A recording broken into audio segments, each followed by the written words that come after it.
Assalamualaikum warahmatullahi taala wabarakatuh dan salam sejahtera. Bersama dengan cikgu hari ini, Cikgu Zakaria bin Hashim untuk kita sama-sama mengikuti pelajaran Bahasa Melayu tahun 4. Diharap murid-murid telah bersedia untuk mengikuti pelajaran pada hari ini.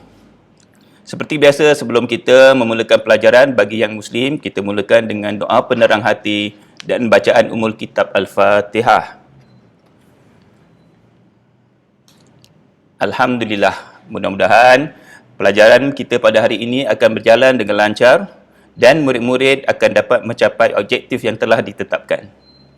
Ya murid-murid, sebelum kita memulakan pelajaran, suka cikgu meminta murid-murid untuk menyediakan buku teks Bahasa Melayu Sekolah Kebangsaan tahun 4 seperti yang terpapar di skrin. Cikgu harap murid-murid telah bersedia ya. Baik, ayo kita teruskan. Sebelum kita meneruskan pelajaran, suka untuk cikgu memberikan sedikit maklumat tentang apa yang akan kita pelajari pada hari ini. Baik, seperti yang telah murid-murid maklumi, kita akan belajar Bahasa Melayu tahun 4 dan kita akan belajar tema 2, Kesihatan dan Kebersihan. Jika sebelum ini murid-murid belajar tema 1 iaitu Kemasyarakatan, hari ini murid-murid telah beralih ke tema 2, Kesihatan dan Kebersihan. Seterusnya, unit 4, Saya Sihat. Dari tema 2 ini, cikgu memilih unit 4 iaitu Saya Sihat. Daripada unit 4 ini, cikgu memilih tajuk Perihal Penderma Darah, iaitu boleh murid-murid rujuk dalam buku teks muka surat 23 ya. Baik, daripada tajuk ini, kemahiran yang ditetapkan ialah kemahiran membaca. Seterusnya, aktiviti yang akan dijalankan sepanjang pembelajaran ini ialah membaca teks dan melengkapkan peta bulatan. Standard pembelajaran kita pada hari ini ialah 2.3.1. Apakah dia standard pembelajaran 2.3.1 itu? Ya, membaca dan menganalisis kandungan teks karya bukan sastra. Jadi, cikgu harap murid-murid dapat mencapai standard pembelajaran kita pada hari ini. Seterusnya,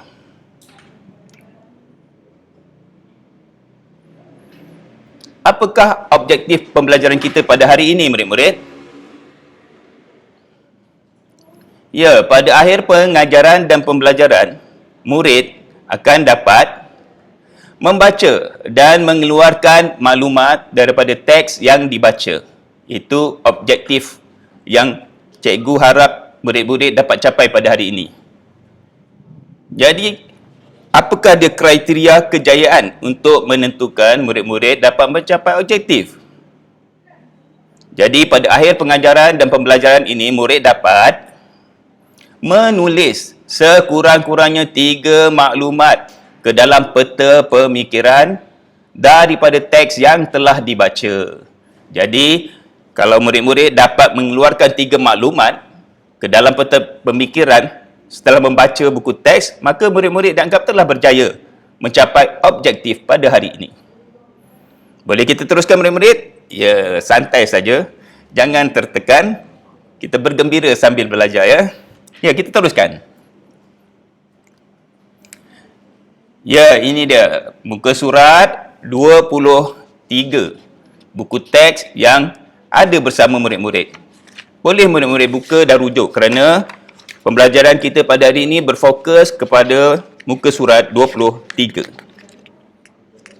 Baik, seperti yang murid-murid dapat lihat, fokus kita ialah kemahiran membaca. Ayo kita baca bersama-sama. Ingat, kemahiran yang ditekankan pada ini ialah membaca. Seboleh-bolehnya, murid-murid dapat membaca dengan lancar dan membaca seperti seorang pembaca berita profesional. Ya, baik. Sama-sama kita mulakan bacaan. Perihal penderma darah. Puan Nurul membawa anaknya Nazri yang demam ke klinik. Nazri terpandang poster syarat-syarat menderma darah. Baik. Cuba murid-murid lihat gambar yang terpapar dalam buku teks. Sudah tentunya yang berbaju kuning itu ialah Nazri dan yang berbaju hijau itu ibunya Puan Nurul yang berurusan di kaunter. Sambil ibunya berurusan di kaunter, Nazri terpandangkan poster yang tertampal di dinding klinik. Dan muka Nazri nampak agak cemas, mungkin kerana dia demam, mungkin juga kerana dia agak ketakutan melihat syarat-syarat menderma darah. Jadi apakah syarat-syarat itu? Nampaknya tulisan di poster begitu kecil, maka disertakan pembesar, kanta pembesar untuk murid-murid melihat dengan lebih jelas. Dan cikgu bermurah hati untuk menjelaskan lagi pandangan murid-murid dengan mencipta kanta sendiri. Ayuh kita ke slide yang seterusnya.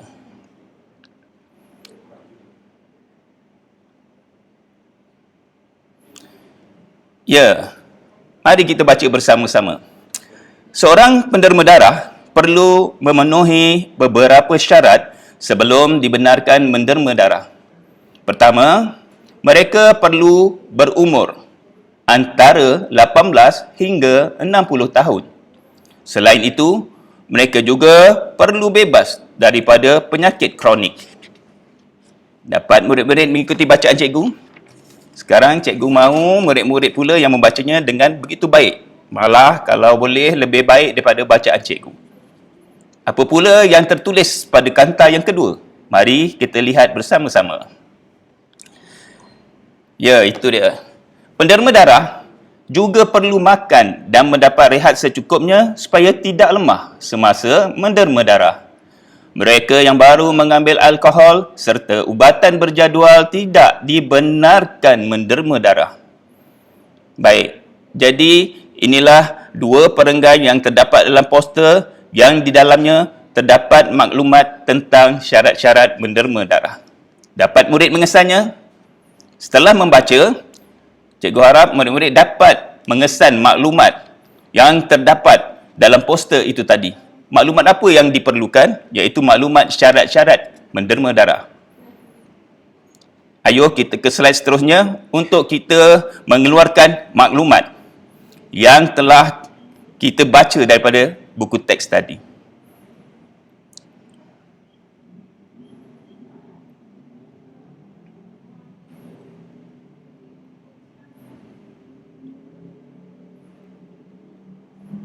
Mengeluarkan maklumat. Kita bukan sekadar boleh membaca, tetapi kita juga perlu mengeluarkan maklumat apa yang telah kita baca, ya murid-murid. Jadi, ayuh, jika tadi murid-murid membaca, sekarang kita mengeluarkan maklumat daripada apa yang kita baca. Apakah maklumat yang murid dapat kesan daripada kanta yang pertama ini? Ya, syarat pertama untuk menderma darah mestilah berumur antara 16 hingga 60 tahun. Itu maklumat yang dapat kita keluarkan daripada kanta yang pertama. Berumur antara 18 hingga 60 tahun.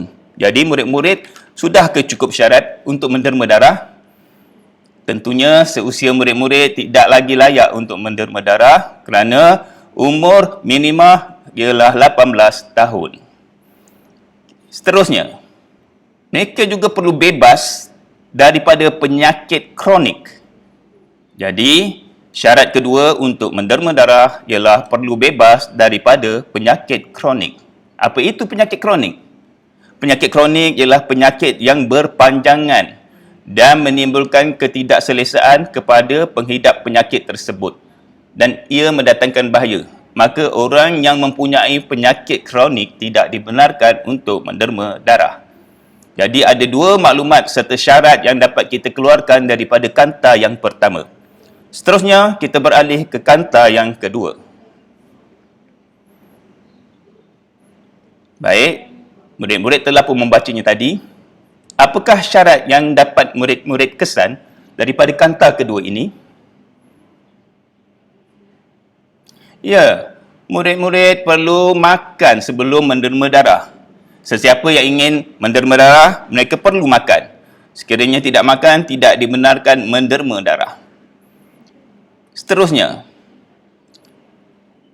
ya, kita juga perlu mendapat rehat yang secukupnya. Sekiranya kita tidak cukup tidur, kita baru lepas bersukan, kita baru membuat kerja-kerja berat, maka kita tidak dapat rehat secukupnya. Dengan itu, kita tidak boleh menderma darah. Kerana syarat menderma darah ialah rehat secukupnya. Kita telah dapat mengeluarkan 4 maklumat setakat ni, murid-murid. Terusnya lagi. Apa tu? Ya, tidak dibenarkan. Orang yang derma darah ni tidak dibenarkan apa? Tidak dibenarkan mengambil alkohol. Ingat tu murid-murid ni, pesan pada sesiapa rakan-rakan saudara mara yang murid kenali, sekiranya mereka ingin menderma darah, maka mereka tidak boleh mengambil alkohol. Apakah itu alkohol? Alkohol itu contoh yang mudah ialah minuman-minuman keras yang memabukkan. Seperti arak dan lain-lain yang berkaitan seumpamanya. Seterusnya, mereka tidak dibenarkan apa? Mereka juga tidak dibenarkan mengambil ubatan berjadual, ya. Kerana kalau mengambil ubatan berjadual, maka ia akan menjejaskan mutu darah tersebut. Ubatan berjadual ini contohnya seperti Panadol ataupun ada ubatan tertentu yang murid-murid ataupun rakan-rakan perlu makan setiap waktu. Jadi mereka yang mengambil ubatan berjadual juga tidak dibenarkan untuk menderma darah.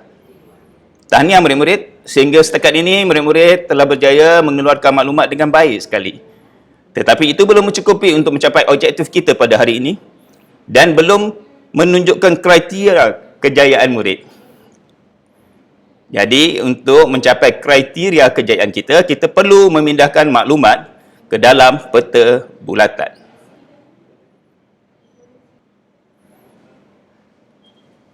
Baik. Peta bulatan yang di tengah adalah tajuk utamanya, iaitu syarat menderma darah. Okey. Topik atau tajuknya ialah syarat menderma darah. Tadi murid-murid telah dapat mengeluarkan maklumat-maklumat yang boleh kita pindahkan ke dalam peta bulatan. Apakah itu? Mari kita lihat bersama-sama.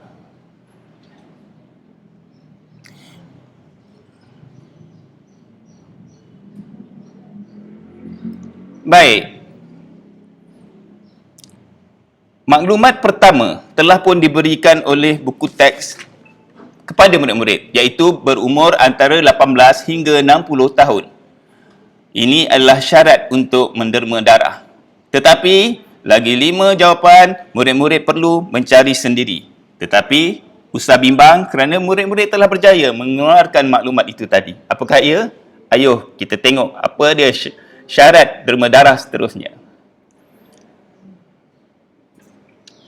Ya, bebas daripada penyakit kronik. Seterusnya, makan secukupnya. Sekiranya kita tidak makan secukupnya, bolehkah kita menderma darah? Tentunya tidak. Jadi apakah lagi maklumat yang telah berjaya murid-murid keluarkan tadi? Tulis semula ke dalam peta bulatan ini.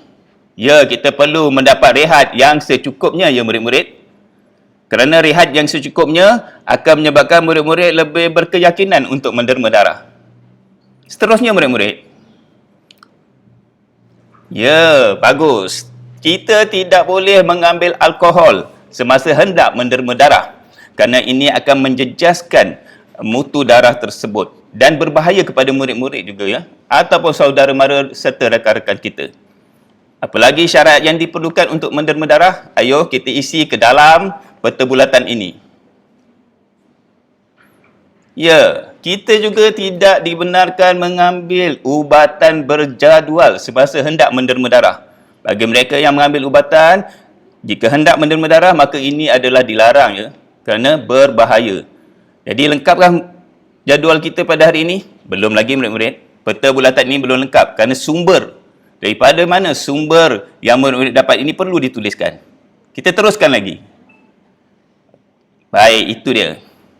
Pertama, murid-murid mendapat sumber ini daripada poster yang dibaca oleh Nazri di klinik tadi. Itu sumber yang pertama. Yang kedua, murid-murid juga boleh mendapatkan sumber daripada risalah. Apa itu risalah? Iaitu catatan ringkas dan penting yang biasanya dalam lipatan kertas ataupun buku kecil. Boleh juga murid-murid mendapatkan sumber daripada risalah, ya. Seterusnya, ya, murid-murid juga boleh mendapatkan maklumat daripada surat khabar murid-murid. Itu antara cara yang paling mudah untuk kita mendapatkan maklumat. Seterusnya, ya, media sosial. Murid-murid tentu telah biasa dengan WhatsApp, Facebook, Instagram, Twitter dan sebagainya. Kerana media sosial merupakan sumber antara yang paling penting untuk kita mendapatkan pelbagai jenis maklumat, termasuklah syarat menderma darah. Nampaknya kalau murid-murid telah berjaya menyiapkan dan melengkapkan jadual peta bulatan ini, maka murid-murid telah dianggap telah berjaya mencapai objektif pada hari ini. Tahniah murid-murid. Kerana cikgu berbangga murid-murid dapat melengkapkan peta ini dengan baik sekali. Cikgu rasa sampai setakat ini pertemuan kita pada hari ini. InsyaAllah kita akan bertemu lagi di hari dan yang lain dan waktu yang lain pada masa yang akan datang bersama cikgu. Sekian, terima kasih.